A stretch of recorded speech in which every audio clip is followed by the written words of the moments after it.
जब प्रभु श्री राम का चयन हो गया कि अब इन्हें अयोध्या का राजा बना दिया जाए, तो उस समय कैकेयी ने महाराज दशरथ से एक वादा किया था। आप लोगों को पता होगा, जब देवासुर संग्राम शुरू हुआ था तो उस समय अयोध्या नरेश महाराज दशरथ की जो पत्नी कैकेयी थी, उनके युद्ध में उनका साथ दी थी, उनका प्राण बचाई थी। तो खुश होकर महाराज दशरथ ने कहा था कैकेयी से, तुम मुझसे क्या मांगना चाहती हो मांगो। तो कैकेयी ने कहा, उचित समय आने पर मैं जो मांगूंगी आप मुझे दीजिएगा। इस पर राजा दशरथ हाँ बोलते हैं। जब अब वो समय आ चुका था, जब महाराज दशरथ ने राम को स्वीकृत कर दिया कि इन्हें अयोध्या का राजा बना दिया जाए, तो उस समय कैकेयी बोलती है कि देवासुर संग्राम में आपने मुझसे वादा किया था कि आप मेरे कुछ वचनों को मानेंगे। इस पर राजा दशरथ बोलते हैं, मांगो, क्या मांगती हो। उन्होंने कहा कि मेरे पुत्र भरत को राजगद्दी मिलनी चाहिए और आपके पुत्र श्री राम को 14 वर्ष का वनवास। ये बात सुनकर महाराज दशरथ का जो प्राण होता है वो निकल जाता है। और उस समय जब ये बात हुई थी तो उस समय भरत अयोध्या में न रहकर अपने ननिहाल गए थे और प्रभु श्री राम जंगल की तरफ चले गए थे। तो इस तरह उनका निधन हो जाता है। अब अयोध्या को में राज चलाने के लिए कोई रहता नहीं है और जल्दी से संदेश भेजकर भरत जी को बुलाया जाता है कि जल्दी चलिए, अयोध्या में कोई बड़ा संकट आ पड़ा है। वो बात जैसे सुनते हैं फौरन वहां से निकल देते हैं। जैसे अयोध्या के समीप पहुंचते हैं नंदी ग्राम में, तो उनके पूर्वजों का एक मंदिर रहता है। वो सोचते हैं कि जब यहां तक आ चुके हैं तो पहले अपने पूर्वजों का पूजा अर्चना कर लेते हैं। अब यहां से तो अयोध्या नजदीक ही है। वो पूजा अर्चना करने के लिए मंदिर में प्रवेश करते हैं। उस मंदिर में उनकी पूर्वजों की, राजा बलि की, नहुस की, तमाम लोगों की प्रतिमाएं लगी थी। सबको प्रणाम करते करते बारी बारी से जब लास्ट में देखते हैं महाराज दशरथ की भी प्रतिमा लगी रहती है।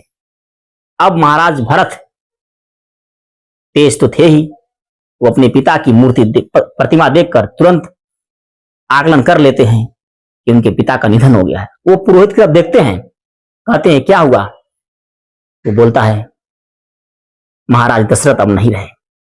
तो कैसे हुआ। तो आपकी माता ने आपके लिए राज मांग लिया और आपके भैया श्री राम के लिए वनवास।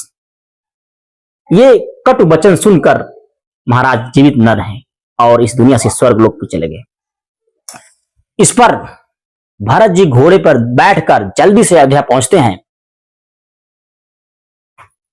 और उन्हें लाने के लिए महल से निकल देते हैं। अब जैसे वो लाने के लिए महल से निकलते हैं, समस्त देवताओं में खलबली मच जाती है कि अभी राम जंगल गया और भरत तो उसके पीछे उसे लाने चला दिया। कहीं राम भरत के प्रेम में वापस न लौट आए।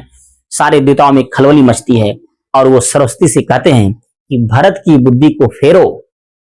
इस पर सरस्वती बोलती है, मैं दुनिया के किसी भी व्यक्ति की बुद्धि फेर सकती हूं, लेकिन भरत की बुद्धि मेरे फेरने से नहीं फिरती। मोह से कहत भरत मति मारी। तो मुझसे कहते हो कि भरत की बुद्धि मारी। जिसके दरवाजे पर पाप हाथ जोड़े खड़ा रहता है कि भरत यहां से जाए तो मैं प्रवेश करूं, पाप भी उसके सामने आने से डरता है और तुम सब कहते हो कि मैं उसकी बुद्धि फेरूं। मैं उसकी बुद्धि नहीं फेर सकती। ऐसे थे भरत जी, जिससे मां सरस्वती भी डरती थी, समस्त देवता डरते थे, समस्त पाप डरता था उनके पास जाने से। अब वो राजमहल से निकल देते हैं तो उनके साथ अयोध्या की समस्त सेना, चारों माताएं, गुरुदेव, सब लोग उनके साथ निकल लेते हैं। भरत जी सोचते हैं हो सकता है न किसी की बात मानकर तो भैया लौट आएंगे। जब राजमहल से निकलते हैं तो पहले दिन वहीं विश्राम करते हैं जहां महाराज राम ने पहले दिन विश्राम किया था, महर्षि भारद्वाज के आश्रम पर। महर्षि ने उनका स्वागत किया। शाम का समय था, सब लोग बैठे। जब सुबह भरत वहां से निकल रहे थे तो उनके चेहरे पर उदासी थी, उनके चेहरे पर कष्ट था। तो महाराज भारद्वाज ने पूछा महर्षि ने कि राजन, आपके चेहरे पर उदासी कैसी? उन्होंने कहा, मैं भैया को लाने को तो निकल दिया हूं, लेकिन पता नहीं वो मुझसे नाराज हैं, मुझे प्रेम करते हैं कि नहीं। पता नहीं मैं किस मुंह से उनके सामने जाऊंगा। यही सोचकर मैं बहुत दुखित हूं। इस पर महर्षि ने बोला, मैं ये तो नहीं जानता कि प्रभु श्री राम आपको कितना प्रेम करते हैं, लेकिन जब वो सुबह यहां से निकल रहे थे तो उन्होंने पुरोहित से कहा कि मैं मां गंगा का पूजा अर्चना करना चाहता हूं। तो उन्होंने क्या किया, जल अपने हाथ में लिया और जैसे ही पुरोहित ने मंत्र पढ़ा, भरत खंडे जम्बू दीपे भरत खंडे, और जैसे ही भरत शब्द आया उनके हाथ से लोटा छूट गया और जमीन पर गिरकर स्वयं हाय भरत कहने लगे, इतना प्रेम तुमसे करते हैं। फिर वहां से सभी लोग प्रभु श्री राम को लेने के लिए निकल देते हैं। जब प्रभु श्री राम जंगल में प्रवेश करते हैं तो वन देवी उनका स्वागत करती हैं और कहती हैं, हे प्रभु, मेरे लिए क्या आज्ञा है, मैं आपकी क्या सेवा करूं?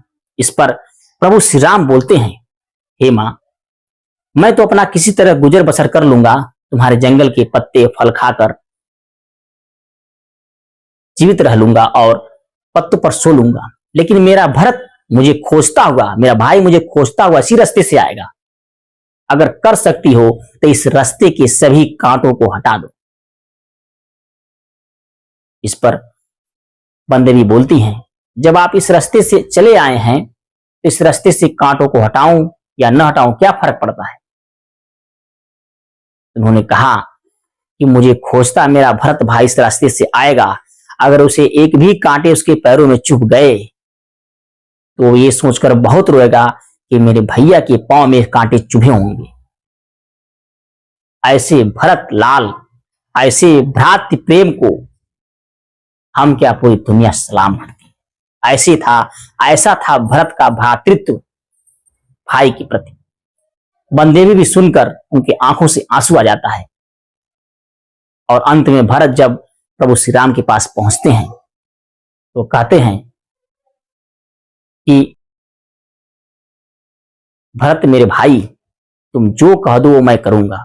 उन्होंने कहा, भैया अब आप अयोध्या लौट चलो। उन्होंने कहा, मैं तुम्हारी बात मान लिया, मैं अयोध्या का राज तुमसे ले लिया, लेकिन पिता की बात असत्य न हो, इसलिए मुझे 14 वर्षों तक राज्य से निष्कासित रहना ही उचित रहेगा। तुम 14 वर्ष तक किसी तरह राज्य को संभालो और मैं जैसे ही 14 वर्ष पूरा होगा मैं आऊंगा और तुमसे अपना राज्य ले लूंगा। ये था भरत और प्रभु श्री राम का मिलाप। जय श्री राम।